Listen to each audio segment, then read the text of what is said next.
আমরা দেখছিলাম দীর্ঘক্ষণ সংঘর্ষ চলমান ছিল, অর্থাৎ ত্রিমুখী সংঘর্ষ কিন্তু চলছিল আজ সায়েন্স ল্যাব মোড়ে, এবং তারপর পরে আসলে পরিস্থিতি অনেকটা উত্তপ্তকর হয়ে ওঠে। বর্তমানে ঢাকা সিটি কলেজের শিক্ষক এবং পুলিশ প্রশাসনের মধ্যে কথাবার্তা চলছে, এবং তারপর পরে আসলে পরিস্থিতি ধীরে ধীরে স্বাভাবিক হয়ে আসছে। আমরা সেটি দেখছিলাম, ঢাকা সিটি কলেজের যে সকল শিক্ষার্থী ছিল তারা কিন্তু একে একে বের হয়ে আসছিলেন কলেজ থেকে, এবং ক্যাম্পাস থেকে তারা বের হয়ে তাদের নিজ নিজ গন্তব্যে কিন্তু তারা ফিরে যাচ্ছিলেন। ঢাকা সিটি কলেজের প্রশাসক তারা মাইকে ঘোষণা দিয়ে তারা বলছিলেন যে তাদের শিক্ষার্থী যারা ছিল তাদেরকে যেন নিরাপদে বাড়ি ফেরার ব্যবস্থা যেন পুলিশ করে দেয়, সেটি তারা দাবি জানাচ্ছেন। তার প্রেক্ষিতে আসলে পুলিশ সদস্যরা তারা নিরাপত্তার মধ্য দিয়ে আসলে সিটি কলেজের শিক্ষার্থী তাদেরকে তাদের নিজ নিজ গন্তব্যে আসলে তারা ফিরতে দিচ্ছেন, সেটি আমরা দেখছি। এই মুহূর্তে পুলিশের যে ঊর্ধ্বতন কর্মকর্তাগণ তাদের সঙ্গে সিটি কলেজের শিক্ষকরা তারা আসলে তাদের অভ্যন্তরীণ আসলে কথাবার্তা বলছে পরবর্তী কার্যক্রম নিয়ে, সেটি আমরা দেখছি। অন্যদিকে আপনাদেরকে জানিয়ে রাখি যে পুলিশের যে সদস্যরা যারা সকাল থেকে এখানে ডিউটিতে ছিল তাদের মধ্যে কয়েক ভাগ পুলিশ সদস্য আসলে তারা ফিরে গিয়েছেন, এবং আরও নতুন যারা ছিল পার্টি তারা কিন্তু আসছে পুলিশের। এবং আমরা আপনাদেরকে জানিয়ে রাখি এই যে সংঘর্ষ ধাওয়া পাল্টা দেওয়ার যে ঘটনা, সেই ঘটনায় বেশ কয়েকজন পুলিশ সদস্য আহত হয়েছে আমরা দেখছিলাম। বাংলাদেশের প্রথম 5D AI ইনভার্টার যুক্ত সর্বোচ্চ বিদ্যুৎ সাশ্রয়ী যমুনা এয়ার কন্ডিশনার তাদেরকে নিয়ে যাওয়া হয়েছে জরুরি অবস্থায় হাসপাতালে। পুলিশ সদস্যদেরকে লক্ষ্য করে দীর্ঘক্ষণ ধরে ইট পাটকেল নিক্ষেপ করে সিটি কলেজের শিক্ষার্থীরা একে একে কয়েকজন পুলিশ সদস্য কিন্তু আহত হয়, এবং তারই পিছনে আসলে পুলিশ সদস্যরা তারা বলছেন যে মূলত শিক্ষার্থীরা যখন ইট পাটকেল নিক্ষেপ শুরু করে আইন শৃঙ্খলা রক্ষাকারী বাহিনীকে লক্ষ্য করে তারা আসলে শিক্ষার্থীদেরকে ছত্রভঙ্গ করার লক্ষ্যে তারা ধাওয়া দিয়ে তাদেরকে ছত্রভঙ্গ করে দেয়, সেটি আমরা দেখছিলাম। এবং দীর্ঘক্ষণ ধরে চলমান এই যে সংঘর্ষ, সেই সংঘর্ষে আমরা দেখছিলাম যে Dhaka college, Dhaka city college সব পুলিশের বেশ কয়েকজন সদস্য আহত হয়েছে। এর মাঝে কয়েকজন গুরুতর আহত অবস্থায় ভর্তি রয়েছে, কারো মাথা ফেটে গিয়েছে, কারো হাঁটু ভেঙে গেছে, সেটি আমরা দেখছিলাম। কাউকে রিক্সা দিয়ে নিয়ে যাওয়া হচ্ছে, কারোকে আসলে আমরা দেখছিলাম যে কোলে করে নিয়ে যাচ্ছেন শিক্ষার্থীরা, সেটি আমরা দেখছিলাম। বর্তমানে পরিস্থিতি বেশ শান্ত রয়েছে, আর নতুন করে যেন কোনো প্রকার সংঘর্ষ বা কোনো প্রকার যেন অপ্রীতিকর ঘটনা এখানে না ঘটে তারই লক্ষ্যে আমরা দেখছি পুলিশের সদস্য তারা কিন্তু দুইটি গেট, অর্থাৎ সিটি কলেজের যে প্রবেশদ্বার দুইটি, সেই দুইটি প্রবেশদ্বারে আসলে তারা বর্তমানে অবস্থান পালন করছেন।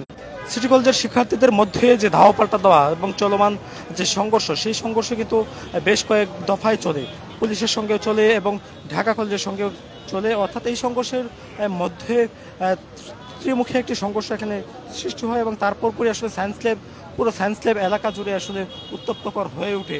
পুলিশ সদস্যরা যখন ছত্রভঙ্গ করতে যায় ঢাকা সিটি কলেজের শিক্ষার্থীদেরকে, তখন পুলিশ সদস্যদেরকে লক্ষ্য করে ইটপাট নিক্ষেপ শুরু করে ঢাকা সিটি কলেজের শিক্ষার্থীরা, এবং তার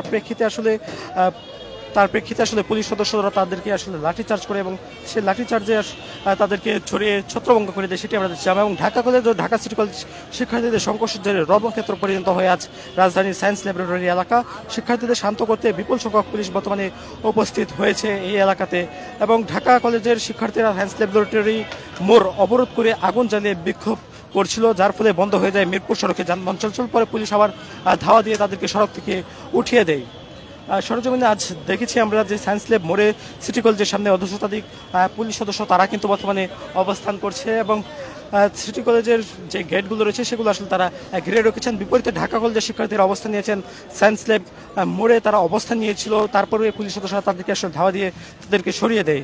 এবং এতে নীলক্ষেত থেকে সায়েন্স ল্যাব অভিমুখের যে সড়কটি, সেই সড়কে কিছুক্ষণ যানবাহন চলাচল আসলে বন্ধ হয়ে গিয়েছিল। জানা গেছে একাধিকবার পুলিশ সদস্যরা পরিস্থিতি নিয়ন্ত্রণ আনার চেষ্টা করলেও ব্যর্থ হয়। এরপর থেকে বারবার থেমে থেমে সংঘর্ষ হতে থাকে দুই কলেজের শিক্ষার্থীদের মধ্যে। এতে দুই কলেজের একাধিক শিক্ষার্থী আহত হয়েছেন বলে খবর পাওয়া গেছে। আহতদের ঢাকা মেডিকেল কলেজ হাসপাতালে নিয়ে যাওয়া হয়েছে, সেটি আমরা দেখছিলাম। বর্তমানে পুলিশের ঊর্ধ্বতন কর্মকর্তাগণের সাথে কথা বলছেন ঢাকা সিটি কলেজের শিক্ষকেরা, তারা তাদের অভ্যন্তরীণ যে সকল কথাবার্তা রয়েছে সেগুলো আসলে তারা চালিয়ে যাচ্ছেন। আপনাদেরকে জানিয়ে রাখি, রাজধানীর সায়েন্স ল্যাবে ঢাকা কলেজের এক শিক্ষার্থীর উপর হামলা চালিয়েছে একদল দুর্বৃত্ত। মাথায় গুরুতর আঘাত লেগে অজ্ঞান অবস্থায় তিনি, তারপরে আহত শিক্ষার্থী বর্তমানে অজ্ঞান অবস্থায় ধানমন্ডি পপুলার মেডিকেল কলেজ হাসপাতালে ইমার্জেন্সি বিভাগে চিকিৎসাধীন অবস্থায় রয়েছেন। বেলা 11টার দিকে সায়েন্স ল্যাব ওভারব্রিজের নিচে এই হামলার ঘটনা ঘটে। এই ঘটনায় পরবর্তী সায়েন্স ল্যাব এলাকায় বিপুল সংখ্যক পুলিশ সদস্য মোতায়েন করা হয়েছে।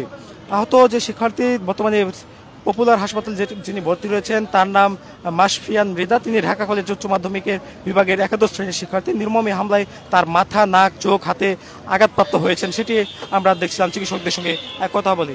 আর ঢাকা কলেজের ভারপ্রাপ্ত অধ্যক্ষ অধ্যাপক পারভিন সুলতানা গণমাধ্যমকে জানিয়েছেন, ছুটির পর সায়েন্স ল্যাবের ফুট ওভারব্রিজ দিয়ে যাওয়ার সময় তাদের শিক্ষার্থীদেরকে আসলে হামলা চালায় এবং হামলার যে মূল ঘটনা সেটি আসলে কেউ জানেন না, সেটি তারা বলছিলেন। হামলা জড়িতদের গ্রেপ্তারের বিষয়ে জানতে চাইলে ঢাকা মহানগর পুলিশের নিউ মার্কেট জোনের উপ পুলিশ কমিশনার তারেক লতিফ তিনি গণমাধ্যমকে জানিয়েছেন যে তারা সিসিটিভি ফুটেজ অলরেডি বিশ্লেষণ করছে এবং সিসিটিভি ফুটেজ অস্পষ্টভাবে দেখা যায় যে ওরা 3 থেকে 4 জন ঢাকা কলেজের শিক্ষার্থীকে মেরে বিসিআইএস এর দিকে চলে যায়, সেটি তারা বলছিলেন। এবং সংঘর্ষের আশঙ্কার বিষয়ে পুলিশ সদস্যরা বলছেন যে নতুন করে যেন সংঘর্ষ না লাগতে পারে তাই লক্ষ্যে আসলে পুলিশ সদস্যরা বর্তমানে ঢাকা সিটি কলেজের যে প্রবেশদ্বার রয়েছে সেখানে তারা অবস্থান করছেন। বর্তমানে পুলিশের ঊর্ধ্বতন কর্মকর্তাদের সঙ্গে অভ্যন্তরীণ কথাবার্তা চালাচ্ছেন ঢাকা সিটি কলেজের শিক্ষকেরা আমরা দেখছি। এবং এই ঘটনার পর থেকে বর্তমানে পরিস্থিতি বেশ স্বাভাবিকই রয়েছে। নতুন করে হামলার আশঙ্কা পুলিশ সদস্যরা তারা করছেন না, তবে যে কোনো সময় যদি হামলার ঘটনা ঘটে বা সংঘর্ষের যদি কোনো প্রকার ঘটনা ঘটে সেটি আসলে রুখে দেওয়ার জন্য পুলিশ যথেষ্ট প্রস্তুত রয়েছে। আমরা দেখছি পুলিশের যে অতিরিক্ত সদস্যরা তারা কিন্তু মোতায়েন রয়েছে রাজধানীর সায়েন্স ল্যাবের প্রত্যেকটি মোড়ে আমরা দেখছিলাম এটি। পুলিশের বেশ কয়েকটি টিম ইতিমধ্যে আসলে চলে গিয়েছে, তবে আর নতুন করে পুলিশের বেশ কয়েকটি টিম কিন্তু ঘটনাস্থলে এসেছেন এবং তারা বর্তমানে এখানে কাজ করছেন যেন পরিস্থিতি কোনোভাবেই যেন উত্তপ্ত করা আবারও না হয়ে ওঠে। আপনাদেরকে ঢাকা সিটি কলেজের যে অন্য একটি প্রবেশদ্বার রয়েছে সেই প্রবেশদ্বারে আপনাদেরকে নিয়ে যাওয়ার চেষ্টা করছি। সেই প্রবেশদ্বার দিয়েও দেখছিলাম আমরা কিছুক্ষণ আগে ঢাকা সিটি কলেজের শিক্ষার্থী যারা ছিল তারা কিন্তু একে একে বের হয়ে আসছিলেন এবং তাদেরকে মাইকিং করে ঢাকা সিটি কলেজের যে কর্তৃপক্ষ রয়েছেন তাদেরকে আসলে বের করে দিচ্ছিলেন, সেটি আমরা দেখছিলাম। ঢাকা সিটি কলেজের যে কর্তৃপক্ষ রয়েছেন তারা কিন্তু মাইকে বলছিলেন পুলিশ প্রশাসনের দিকে, তারা আসলে আকুতি জানাচ্ছেন যেন তাদের শিক্ষার্থীদেরকে যেন বের করে দেয় পুলিশরা, সেটিকে আসলে তারা বলছিলেন। আমরা আপনাদেরকে জানিয়ে রাখি ঢাকা সিটি কলেজের যে প্রবেশদ্বার রয়েছে সেই প্রবেশদ্বারের সামনে থাকা যে তাদের নাম ফলক সেটি করে নিয়ে যায় ঢাকা কলেজের শিক্ষার্থীরা। তারপরেও আসলে কয়েক দফা সংঘর্ষ চলমান ছিল এখানে। বছর আমলে ওরা এই পুলিশ এবং সেনাবাহিনীর সহযোগিতা নিয়ে ওরা আমাদের কলেজে আবার আক্রমণ করছে। আজকে কেন এই আক্রমণ হইলো 5ই আগস্টের পরে, সেটা হচ্ছে আমার তীব্র দাবি। এবং পুলিশরা আমার ভাইদের গায়ে এইভাবে হাত দিয়েছে। কালকে আমাদের পরীক্ষা সত্ত্বেও আমরা এখানে চলে এসেছি। কেন চলে এসেছি? কারণ আমাদের ভাইদের গায়ে হাত তোলা হয়েছে, আমাদের কলেজ ক্যাম্পাস, আমাদের বাড়িতে হাত দেওয়া হয়েছে। এর তীব্র নিন্দা জানাই এবং তীব্র প্রতিবাদ জানাই এবং এর জবাব ওরা একদিন না একদিন পাবে ইনশাআল্লাহ।